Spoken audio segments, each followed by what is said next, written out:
سوال السادس والا شروع، یہ 26 اور آخری سوال ہے۔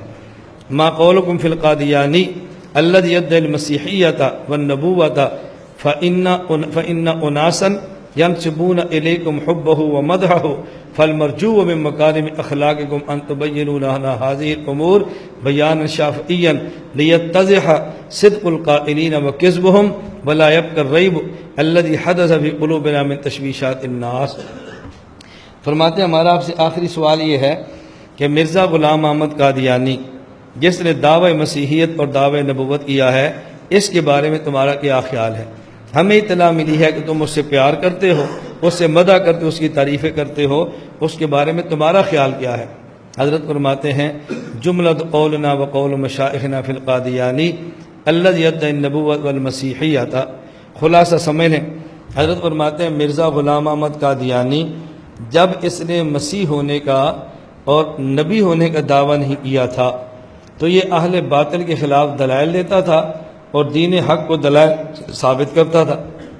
اس کے بارے میں ہمارا بھی گمان یہ تھا کہ بندہ بہت اچھا ہے، اس لیے ہم نے اس کے مدح کیا اور تعریف کی ہے۔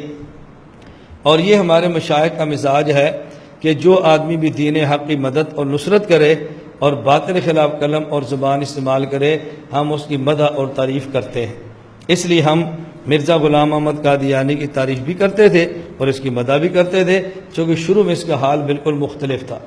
اور اس کے بعد وظاہر لنا من خبث اعتقادی وزندگا، جب اس نے ثم انه لما ادعى النبوۃ والمسیحیۃ وانکر رفع اللہ تعالی المسیح الى السماء وظاہر لنا من خبث اعتقادی وزندقته، اور جب اس نے مسیح ہونے کا دعویٰ کیا، پھر نبی ہونے کا دعویٰ کیا، عیسیٰ علیہ السلام کے آسمان کی طرف اٹھائے جانے کا انکار کیا، تو پھر ہمارے مشائخ نے اس کے کفر کا فتویٰ دیا ہے، پھر ہم نے کبھی بھی اس کو اچھا نہیں کہا۔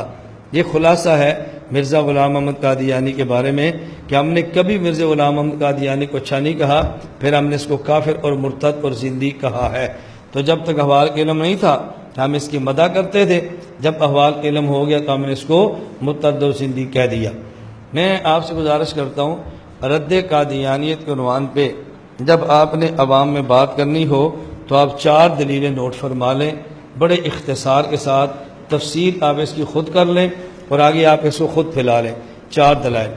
نمبر 1، جب آپ نے بات سمجھانی ہو تو عوام کو یہ بات سمجھائیں کہ مرزائیوں سے پوچھیں کہ تمہارے نبی کا نام کیا ہے، وہ کہیں گے ہمارے نبی کا نام ہے غلام احمد۔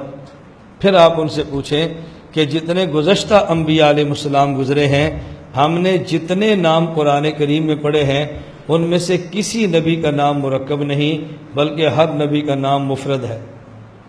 آدم، نوح، ابراہیم، موسیٰ، یوسف، داؤد، ایسی ہے، عزیر، یحییٰ، زکریا، یونس، حضرت عیسیٰ، جتنے نبیوں کا ذکر قرآن کریم میں ہے ان سب کے نام مفرد ہیں، اور مرزے کا نام غلام احمد مرکب ہے۔ اگر یہ نبی ہوتا تو اس کا نام مرکب نہ ہوتا بلکہ مفرد ہوتا۔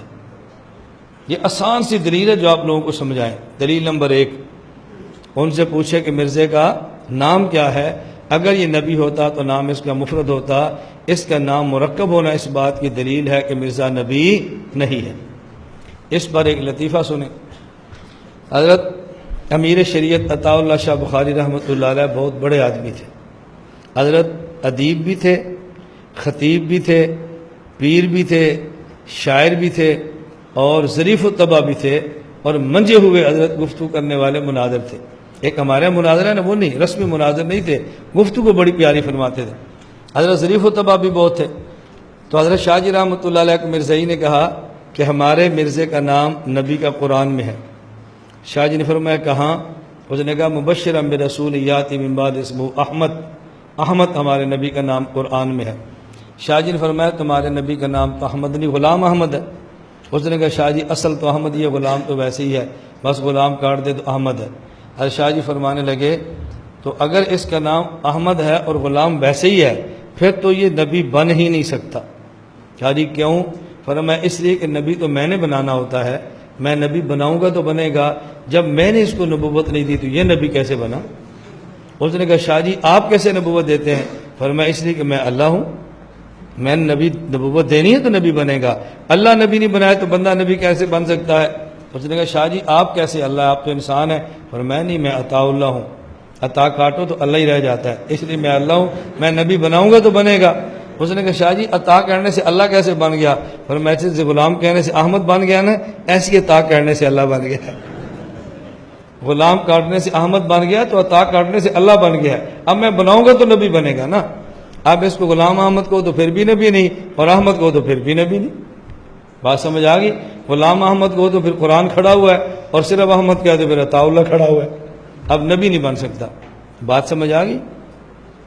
دوسری دلیل سمجھیں، جب آپ نے بات سمجھانی ہو، دوسری دلیل یہ ہے، نمبر 1 نبیوں کا نام، دلیل نمبر 2 نبیوں کی نماز۔ آپ انہیں کہو جتنے بھی انبیاء علیہ السلام گزرے ہیں یا اس دنیا میں آئے ہیں، ان تمام انبیاء نے حضور اکرم صلی اللہ علیہ وسلم کے پیچھے نماز پڑھی ہے۔ اگر تم کہتے ہو مرزا غلام احمد نبی ہے تو کیا اس نے حضور کے پیچھے نماز پڑھی ہے تو آپ ثابت کرو، اور اگر اس نے نماز نہیں پڑھی تو پھر یہ مان لو کہ نبی نہیں ہے۔ بیت المقدس میں اللہ پاک نے جن جن کو پہلے نبوت دی تھی سب کو جمع کیا اور حضور کا مقتدی بنا کے آپ کو امام الانبیاء بنا دیا۔ اگر یہ نبی ہے تو صفوں میں نام دکھاؤ، اگر یہ نبیوں کے صف میں نہیں ہے تو پھر یہ مان لو نبی بھی نہیں ہے۔ تیسری دلیل قرآن کریم میں ہے، وَمَا أَرْسَلْنَا مِن رَّسُولٍ إِلَّا بِلِسَانِ قَوْمِهِ۔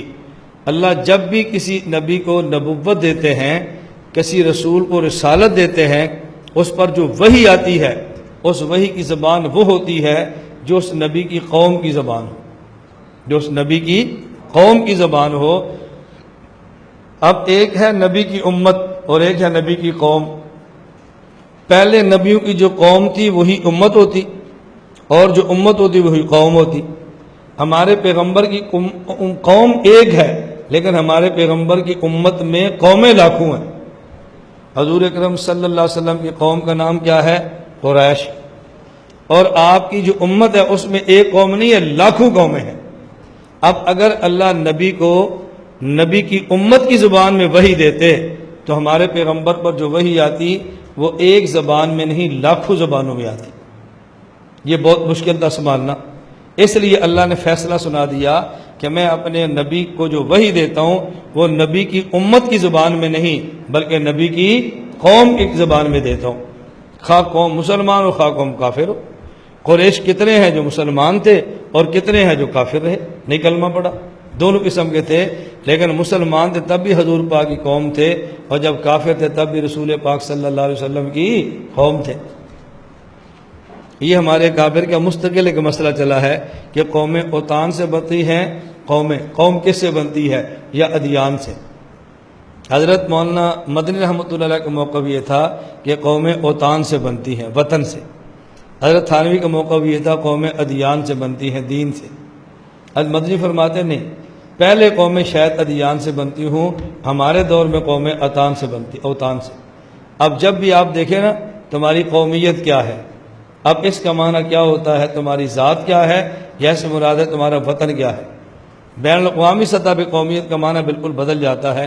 خیر یہ لمبی بات ہے، میں کبھی اپنے ساتھ کہتا ہوں معرف القرآن کبھی دیکھیں تو پھر آپ جگہ جگہ پہ دیکھیں گے کہ مفتی محمد شفیع صاحب رحمۃ اللہ علیہ کیسے مدنی پہ رد کرتے ہیں، مسلسل دیکھیں گے آپ، اور ایسے انداز میں ہوگا آپ نہیں سمجھ سکتے، کیوں؟ آپ کو مسئلے کا ہی پتہ ہی نہیں ہے۔ وہ ہم فقیر سمجھتے جن کو مسئلے کا پتہ ہوتا ہے، اب مفتی شفیع صاحب کیا فرمانے لگے ہیں۔ کبھی کہیں گے تو میں معرف القرآن مثالیں دکھاؤں گا، اتنی جگہوں پہ آپ سوچ بھی نہیں سکتے۔ پاکستان بن گیا، ہندوستان الگ ہو گیا، مسئلہ دفن ہو گیا، لیکن ہمارے بزرگ اب بھی لکھتے رہے۔ ہم نے وہ فضا، میں نے آپ سے کہا نا، ہم یہ فضا ختم کر دیں، یہ مدنویت اور تھانویت کی لڑائی ختم کر دیں۔ حضرت مدنی بھی ہمارے بزرگ تھے اور حضرت تھانوی بھی ہمارے بزرگ تھے۔ اس پر میں ایک دو واقعہ بعد میں سناتا ہوں، پہلے بات سمجھ لیں۔ اللہ جب بھی نبی پر وحی بھیجتے تو نبی کی قوم کی زبان میں یا نبی کی امت کی زبان میں۔ مرزائیوں سے پوچھو کہ تمہارے نبی کی قوم کیا ہے، کیا کہیں گے؟ مرزا، یہ مرزا قوم ہی ہے نا، مرزا صاحب قوم ہی ہے۔ ان کی زبان کیا ہے؟ مرزا، تو پوچھو مرزا صاحب کی زبان کیا ہے؟ تو اگر یہ نبی ہوتا تو اس پر وحی اس کی زبان قوم کی زبان میں آتی نا۔ مرزا کہتا ہے نہیں، مجھ پر جو وحی آئی ہے میرا خیال کم از کم 9 زبانوں وحی اس نے لکھی ہے، کبھی سنسکرت میں، کبھی ہندی میں، کبھی اردو میں، کبھی عربی میں، کبھی فارسی میں، کبھی کسی زبان میں، اور کبھی ایسی زبان میں جس خود نبی بھی نہیں سمجھ رہا، کبھی ایسی زبان میں نبی بھی نہیں سمجھ رہا یہ کیا ہے، کیسا ملغوبہ ہے۔ اب میں یہ کہہ رہا تھا کہ نبی کو اللہ جب بھی بھیجے تو نبی پر وحی آتی ہے اس کی قوم کی زبان میں، تو مرزائیوں سے پوچھو گے تم اس کو نبی مانتے ہو، اس کی وحی کی زبان کیا ہے؟ اگر اس کی وحی کی زبان مرزے والی ہے تو پھر بتاؤ۔ اور خود مرزا بشیر الدین محمود کہہ رہا ہے اس کے حالات تذکرہ میں، اس نے کہا 6 زبانیں تو اس نے اس میں لکھی ہیں کہ فلاں زبان فلاں زبان فلاں زبان میں ابا حضور کے اوپر یہ آئی ہے، وحی آئی۔ میں اس لیے گزارش کرتا ہوں، نمبر 1 سوال نبیوں کا نام، نمبر 2 نبیوں کی نماز، نمبر 3 نبیوں کی وحی کی زبان، اس کی وحی کی زبان کیا ہے؟ اگر یہ نبی ہوتا اس کی وحی زبانوں میں نہ ہوتی بلکہ اپنی قوم کی زبان میں ہوتی، یہ قرآن کا فیصلہ ہے، وما ارسلنا من رسول الا بلسان قوم۔ چوتھا سوال کرو، اگر مرزا نبی ہے تو اس نبی کا کلمہ اسلام کیا ہے؟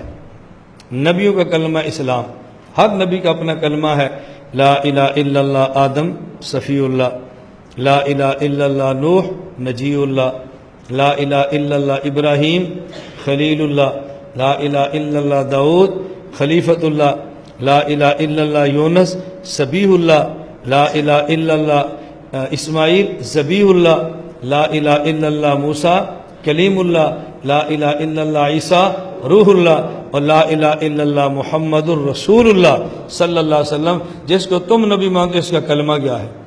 یہ کیسا نبی جس کا کلمہ ہی کوئی نہیں، کیسا عجیب نبی ہے۔ کہا جی ہمارا کلمہ لا الہ الا محمد رسول اللہ، وہ نبی بنو چور نہ بنو، ہمت کر کے نبی بنو چور نہ بنو، جب دعویٰ کر ہی لیا ہے اب کھڑے رہو اپنے دعوے پہ، چوریاں چھوڑ دو۔ کتنے دلائل پیش کریں گے؟ نمبر 1 نبیوں کے نام مفرد، اس کا نام مرکب۔ نمبر 2 نبیوں کی نماز، حضور صلی اللہ علیہ وسلم کے پیچھے بیت المقدس میں اس کی وہاں پہ نماز نظر نہیں آتی۔ نمبر 3 نبیوں کی وحی کی زبان اپنی قوم کی زبان ہے، جبکہ جو وحی یہ کہتا ہے اس کی قوم میں نہیں 9 زبانوں میں کہہ رہا ہے۔ نمبر 4 نبیوں کا کلمہ اسلام، ہر نبی کا کلمہ ہوتا ہے، اس کا کلمہ کون سا؟ اس کا کوئی بھی کلمہ نہیں ہے، اپنا کلمہ تک نہیں تو پھر نبی کہاں سے ہو گیا؟ اللہ ہمیں بات سمجھنے کی توفیق عطا فرمائے۔ تو میں 4 دلائل اختصار سے آپ کی خدمت میں عرض کی۔ لا الہ الا اللہ، لا الہ الا اللہ، لا الہ الا اللہ، ما لنا رب سوا۔ لا الہ الا اللہ، لا الہ